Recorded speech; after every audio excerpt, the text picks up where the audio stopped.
You're listening to a Rev FM production podcast. Welcome to Pastors Live, the show that discusses things of the Bible and current events for people who love to laugh. And now, the hosts who answer questions with more questions. It's Pastors Dave, Ty, Shane, and the other guy.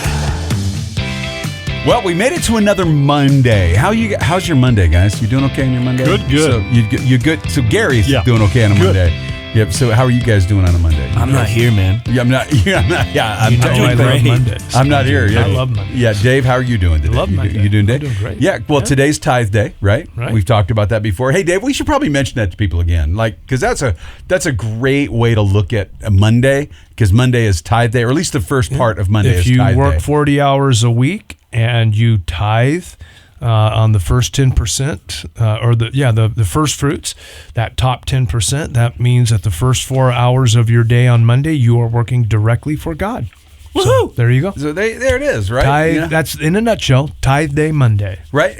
Now, I can't remember who taught that to you. Who was that? That was a very good friend of mine named Perry Mansell. Perry was a general contractor who loved Monday mornings from 8 to 12. He felt like, I'm working for Jesus. Whatever money I make today, the first 4 hours of my 40-hour work week are my tithe, and so I'm working for Jesus. Okay, well then here's a question that I think a lot of people want to know, but we're not required to tithe in the New Testament. We're New Testament believers. We're not required to tithe. So Shane apparently wants to answer this one. Pick me then. Okay. Is the word required that is probably the operative word here.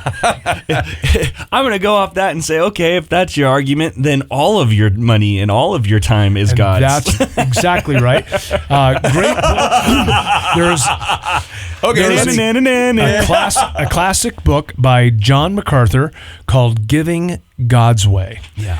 And that is exactly Dr. MacArthur. Well, I don't know if he was Dr. MacArthur, but I guess he was. If that's his point, though, is that all your money belongs to the Lord.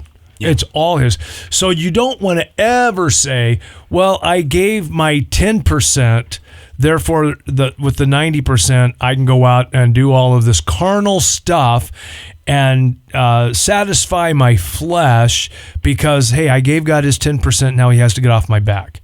No, incorrecto, because God is your provider. Every single stinking thing you have, every ounce of cumin, every sesame seed, every dollar, every cent you have is because God is your provider. You're accountable for all of it. So there you go. But yeah, so MacArthur talks about that. He actually blows New Testament tithing right out of the water and then comes back around and says, however, anybody who gives less than 10% is just stingy. So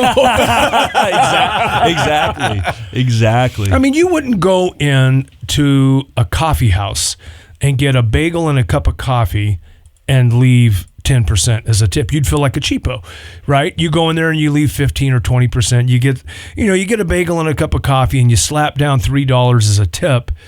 And that's because you want to be considerate of your server and yada, yada, yada, whatever it might be. And yet people they'll hold on to that 10%, when the bag goes by, or I don't want to write that tithe check. Well, then I don't know. Paul says that God loves a cheerful giver. I would say give till you can be cheerful about it. Yeah. Don't give until you're cheerful. I would say give until you're cheerful. Yeah. I think it's a habit that we have to actually have. Yeah, it's a good discipline, right? And it's a discipline. And I think the other thing, too, is it's not about God raising money. No. And it's about God raising kids. It's like he doesn't want us to be in love with the things of this world. And so he's like, look, I want you to be able to part with and then be responsible with what you have left. Yeah. I got a real news flash for you. Right. God doesn't need your money. No. What? God does not need your money. Just like when Sylvie and I were raising our child, we had 5 kids. And when they wanted to drive, man, of course, we're ready for you to drive. That's cool. Can you pay for your own insurance? Yeah, right. You didn't drive unless you paid for your own insurance. Now, could I afford to pay for their insurance? Of course I could. They were just a rider on my, policy anyway. But the point was we were teaching responsibility. Yeah. Did I need that, whatever it was, $50 a month for my kid so he could drive the family car. No, I didn't need it. But like Ty said, I wasn't trying to raise funds for mine and Sylvia's, retirement fund. I was raising kids. And so there's a responsibility. Did you need it? No. Did they need it? Absolutely, Yes. they needed it. Absolutely. Right? Well, yeah, and I think, and I don't know, we've talked about this before. I mean, how old were you guys when you had your first job? How old were you, Shane?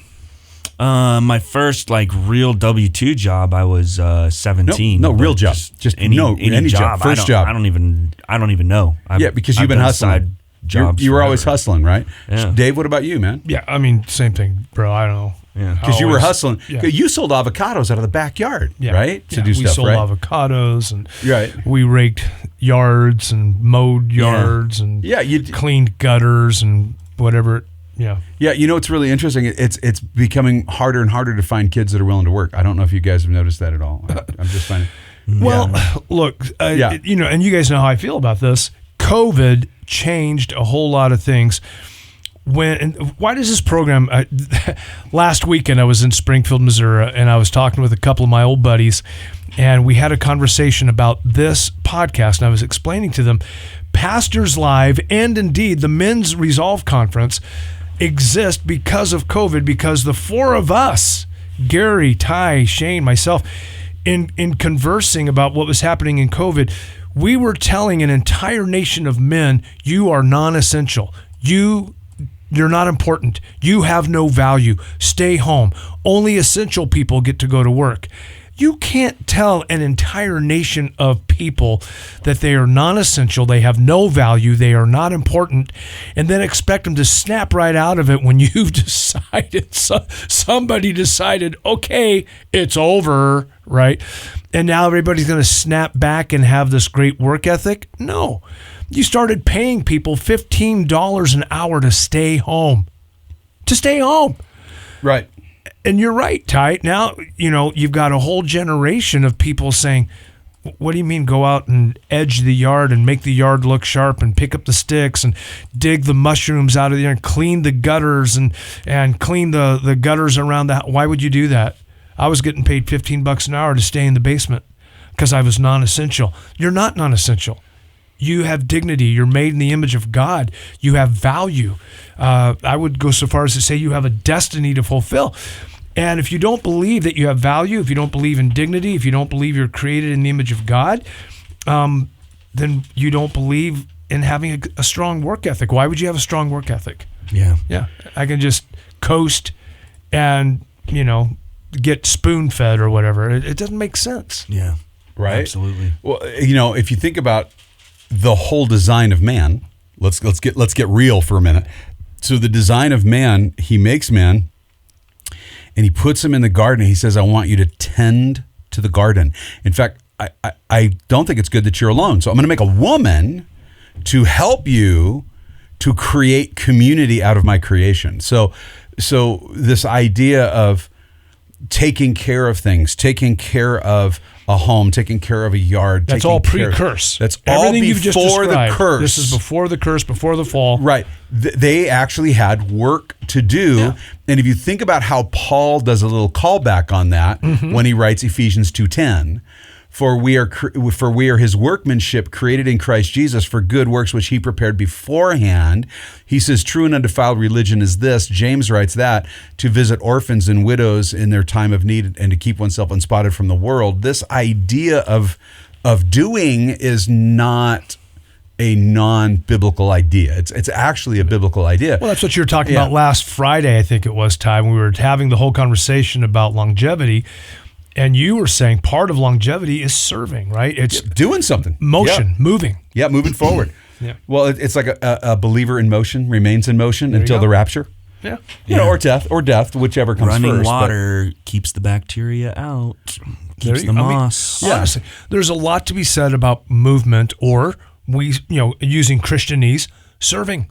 Yeah. Serving, or Bibleese, serving, moving, being involved in kingdom work. I mean, that's my prayer every single stinking day. It's like, Lord, please use me for the kingdom's sake. When Sylvie and I fly, as we're, in the queue to get into that little metal tube that somehow goes up in the air and stays there until the pilot says otherwise, right? The last thing I do, I lay my hand on the plane as I'm walking into the plane. As we're boarding, I always lay my right hand on the plane and say, Lord, please sanctify this plane for your kingdom's sake and for your purposes, right? And I just feel like, Lord, everything I do, I want to do it for your glory. I want to do it for the kingdom's sake. Keep me moving, Lord. Keep me moving. Does that make sense? It makes a lot of sense. Serving is important as part of longevity, as Pastor Ty mentioned last week. Absolutely. And I do think that we have a wrong view sometimes of giving. I think we have a wrong view of it. I think we put this weight of work and giving and all those things. Like, I worked for it, therefore it's mine. I deserve it. Instead of, you know what, God has blessed me with hands that can work, feet that can, God's given me the body to do the work. You don't want what you deserve. Right. Yeah, exactly. You'll go to where socks go if you get what you deserve. If you know, you know. That's right. That's going to be a callback. People are going to be like, really socks. Yeah. Pastors Live at the Rev.fm. Did you just say that really socks? Yeah. You know what? If you go to where socks go, that socks. You know what? Now all of us. Now I see a T-shirt. I just see a T-shirt in our future. That's all I can see is Dick Nixon on Laugh-In. Sock it to me. I'll tell you what, right. though. I think the New Testament just we were talking beforehand, right? How I'm a New Testament believer in tithes and all that or whatever. And my argument is the New Testament just makes it so easy. It makes it so clear out of the abundance of your heart, and your heart has to go towards Jesus Christ. And so a New Testament Christian wants to give. Whatever that looks like. I'm not going to give you a number. I'm not going to give you a limit. I'm not going to whatever. Yeah. Whatever that looks like, a Christian loves to give. I'm thinking of in Acts where Ananias and Sapphira, right? They lie and try to look good about giving, and Peter says, "Dude, it doesn't matter about the amount. Right. It doesn't matter that you guys wanted to hold back some for yourselves and give some to the church. It was yours to begin with, and God gave it to you. But because you lied and wanted to look good, now judgment is cast on you, right? And so it's that what's in your heart, man, when you're giving, because you can give all you want with a nasty heart or a self-righteous heart, and that ain't gonna do you anything. Isn't there a credit card commercial, something like that? What's in your wallet? What's in your heart? I thought it was what's in your wallet. Oh, but, that's okay. My bad. What's in your heart? You know me. I don't watch that much television. So. Right. Well, I mean, you realize some people don't get to. I mean, some people, it's really obvious the Lord hasn't gotten their heart because they're stuck. God got. Yeah. They're stuck at their wallet. Yeah. And it's really a strange thing. I mean, when we were going through Acts 2, I just talked about some biblical principles. Like, these are the biblical principles that we find in the Old Testament regarding giving. This was the context that these guys were in, right? Obviously the Holy Spirit had come, but in their minds, this is what they're thinking. And I remember the response. I got a fairly lengthy email from a brother that all about how we're not required in the New Testament to tithe, and I don't disagree. It's not a requirement. Cool, man. It should be so joyful. It should be something that's not required. But it was really interesting because it was one of those things where, as somebody was telling me, hey, you know what, we're not required to give, I asked, I said, do we have any record of this person giving? Because they're really unhappy about giving. And do they give? And they don't give. So I'm like, well, you don't give anyway. Why are you unhappy that I said, hey, this is what giving looks like in the Old Testament. And this is what, giving might look like for us. But I think the biggest thing is remembering that this is about God raising kids. This is about us having a light grip on this world. And it is hard, but I've discovered that being faithful to giving has been a greater blessing in my life than I could imagine. Just to say, this belongs to the Lord. And even when it's hard, I'm going to be faithful to the Lord. It really helped me grow up and help my Lori grow up, as a couple, helped us grow up as a family to be faithful to that thing. Giving's not a requirement. It's a fruit. I would say that. I think that's fair. I think generosity I think it's a byproduct of your relationship with Christ. Yeah, I'm not saying it's on the list of the fruit of the Spirit, but it's what the Spirit does in you, and it creates fruit. And Jesus says that in John 15. If you abide with me, you're going to bear fruit, and fruit that remains. Right. Right. And our fruit is for other people. Right. 100%. And we don't give so that God blesses us. We give so to bless others, right? That we're giving out of the abundance of our heart so that God can use it for whatever God wills. Well, right? And it was, you think about what do you give towards, right? So I'll be honest with you. Lori and I have kind of we give 10% because it's just an easy way for us to do that, right? It's a good structure. It's a good structure, right? But that's not where we stop. That's where we start. Lori and I start by giving of our first fruits, and we give that into the storehouse of the Lord's house. So we give towards our home church, and yeah, we give to Water Springs. That's our home church, and this is where we give to. But then we also support missions above that. There's times that we support or do things for our media team. Like there's a need there, like we're willing to support that. So that's like an offering. Yeah. Above and beyond, right? 100%. And so we want to do those things, but it comes down to it. We have a structure we become comfortable with in giving. And we have found that God has always been faithful to that. Always. He always is. Yeah.